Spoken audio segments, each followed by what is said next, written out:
Hello student, आज हम class 10th के लिए सभी बोर्ड के लिए बहुत ही इंपॉर्टेंट क्वेश्चन लेके आ चुके हैं, जो कि आपका सभी बोर्ड में 2 या 3 मार्क्स में या किसी में 5 मार्क्स के जरूर पूछ लेता है कि सिद्ध कीजिए कि √3 एक अपरिमेय संख्या है।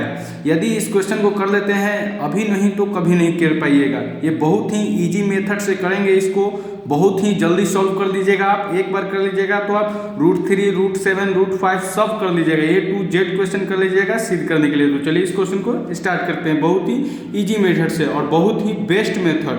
ये इससे बेस्ट मेथड और कोई मेथड नहीं है। तो चलिए हम सिद्ध करते हैं। √3 एक सिद्ध करना है कि अपरिमेय संख्या है। तो पहले हम इसे विपरीत मानेंगे, उल्टा मान लेंगे कि माना कि √3 एक अपरिमेय संख्या नहीं है, यानी परिमेय संख्या है। ठीक, तो यहाँ पे हम क्या मान लेंगे इसको, हम चलिए देखते हैं।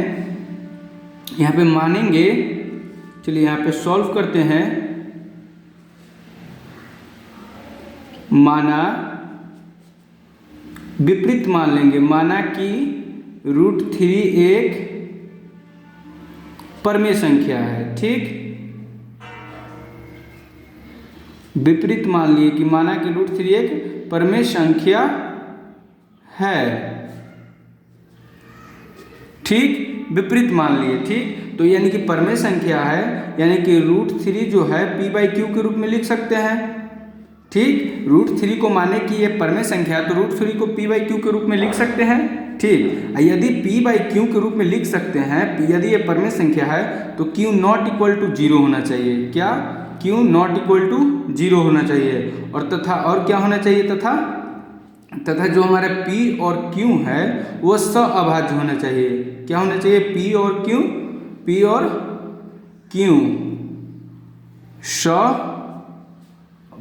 सअभाज्य होना चाहिए। ठीक, सअभाज्य कहने का मतलब क्या होता है? सअभाज्य का मतलब होता है कि जो इसका मौसा निकलेगा HCF वो उसका मान 1 होना चाहिए। ठीक, HCF में 1 होना चाहिए। ठीक, यानी कि इसका जो हमारा अतः इसका HCF किसका, जो हमारा HCF होगा P और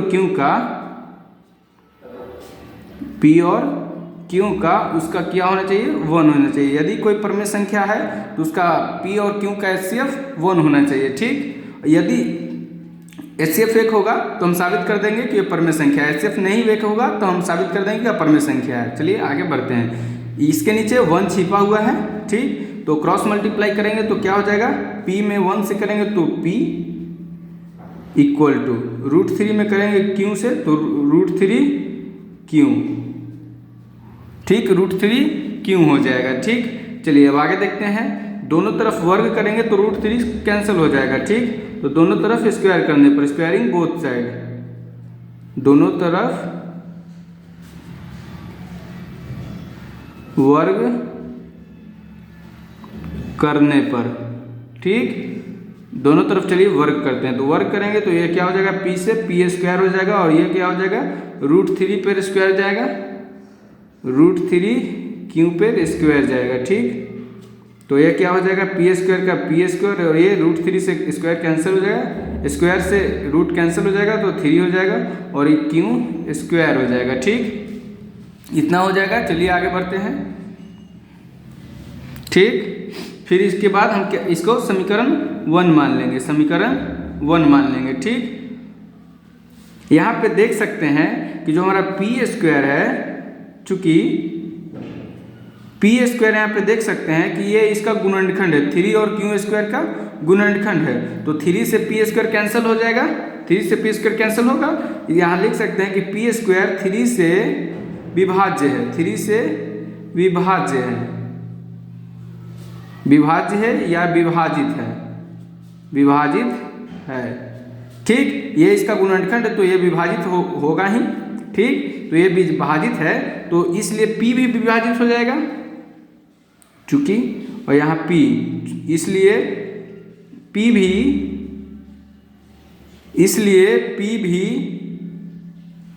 3 से विभाजित होगा। ठीक, विभाजित होगा। ठीक, p भी 3 से विभाजित होगा। चलिए इतना कर लिए।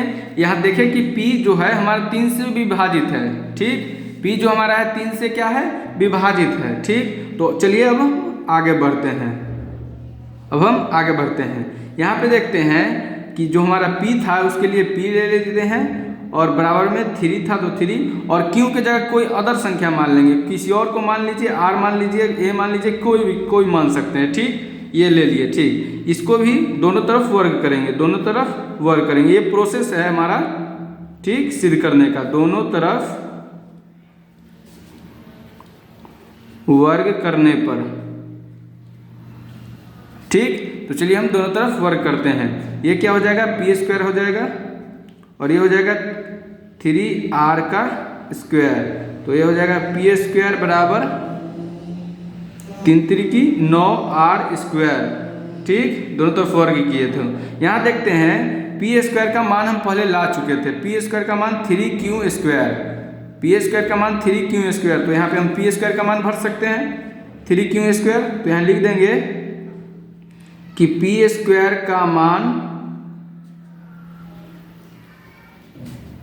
समीकरण 1 से रखने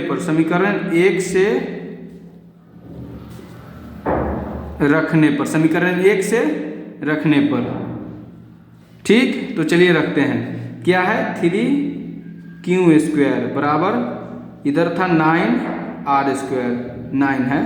ठीक, 3 से ये कैंसिल हो गया 3 बार में, तो q² बराबर क्या हो जाएगा, 3r²। अब यहाँ पे वही बात आ गया जो यहाँ पे बात था कि q² 3r² का गुणनखंड है, ये दोनों का गुना किया तब में q² मिला। इसका मतलब कि q² 3 से विभाजित है, चूंकि q² यहाँ पे बोल सकते हैं कि q² जो हमारा है 3 से विभाजित है, 3 से विभाजित है, तो बोल सकते हैं इसलिए q भी विभाजित होगा, q भी 3 से विभाजित होगा, 3 से विभाजित होगा। ठीक, यहाँ पे ये बात हो गया। यहाँ पे देख रहे हैं कि q, चूंकि p और q दोनों जो है 3 से विभाजित है। ठीक, दोनों जो हमारा 3 से विभाजित हो रहा है। यहाँ पे लिख सकते हैं कि यहाँ पे देखे थे कि p हमारा, देख लीजिए यहाँ पे p भी 3 से विभाजित है, यहाँ देखते हैं कि q भी 3 से विभाजित है, तीनों 3 से विभाजित है, तो यहाँ पे बोल सकते हैं कि p तथा q दोनों 3 से विभाजित है। ठीक, और यहाँ पे बोल सकते हैं कि जब जो भी संख्या एक ही से विभाजित हो तो उसका HCF उतना ही होता है, 3 होता है। ये भी 3 से विभाजित है, ये भी 3 से विभाजित है, यानी कि इसका HCF 3 होगा। अतः इसका HCF जो हमारा हो जाएगा P और Q का HCF, P और Q का वो कितना हो जाएगा, 3 हो जाएगा। वो कितना हो जाएगा, 3 हो जाएगा। वो 1 के इक्वल नहीं होगा, नॉट इक्वल 1 हो जाएगा। हम क्या बोले थे कि यदि ये परमेय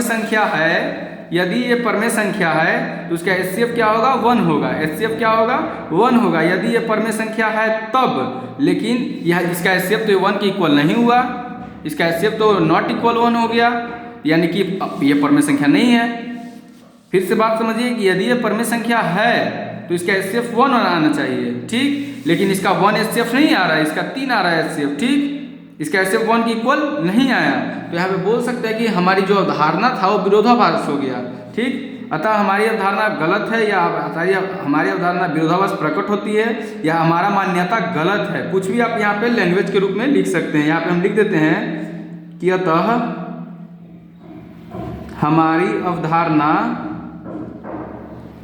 जो हम माने थे, अवधारणा विरोधाभास प्रकट होती है, विरोधाभास प्रकट होती है। ठीक, विरोधाभास प्रकट होती है, अर्थात ये क्या है, अपरमेय संख्या है। अर्थात √3 जो है, √3 एक अपरमेय संख्या है, √3 एक अपरिमेय संख्या है। बस यहाँ पे ये प्रूव्ड हो गया। ठीक, यहाँ पे देख लिए कि दोनों का HCF 1 नहीं आया, नॉट इक्वल 1 है, तो विरोधाभास प्रकट हो गया। √3 का परमेय संख्या है। इस प्रकार आप √5 √7 टोटल का आप ऐसे कर सकते हैं। ठीक, टोटल का आप ऐसे कर सकते हैं। ये बहुत इंपॉर्टेंट क्वेश्चन है सभी बोर्ड के लिए, तो चैनल को सब्सक्राइब जरूर कर दीजिएगा। धन्यवाद।